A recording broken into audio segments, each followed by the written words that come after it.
کراچی سے خبر دیتے چلے کہ ایس ایچ او میمن گوٹ نے اپنی اسپیشل پارٹی کے ہمراہ گزشتہ روز مبینہ پولیس مقابلے میں زخمی ہونے والے سدھیر باریجو، صحافی گلشیر باریجو اور ان کے والد امام الدین باریجو کے گھر میں کھانے کی دعوت کی ویڈیو منظر عام پر آ گئی۔ وائرل ویڈیو نے ایس ایچ او میمن گوٹ اور مبینہ مقابلے میں زخمی ہونے والے سدھیر باریجو کے درمیان سینکڑوں سوالات کھڑے کر دیے۔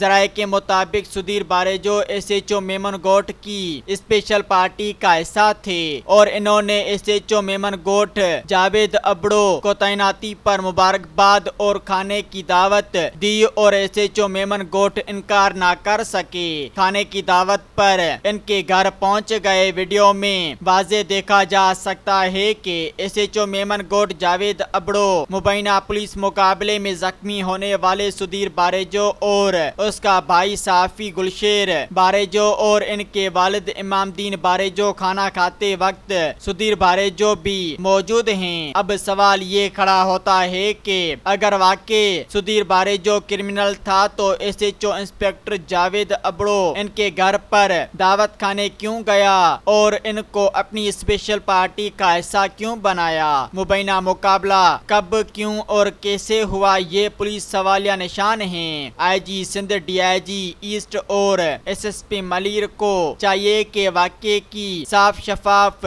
انکوائری کروائی جائے، کیونکہ اب تک جو چیزیں سامنے آئی ہیں ان سے تو یہی لگتا ہے کہ میمن گوٹ پولیس نے جو مبینہ مقابلہ ظاہر کر رہی ہے وہ فیک ہے۔ پھر بھی اس کی مکمل انکوائری کر کے اس معاملے کے حقائق منظر عام پر لائے جائیں۔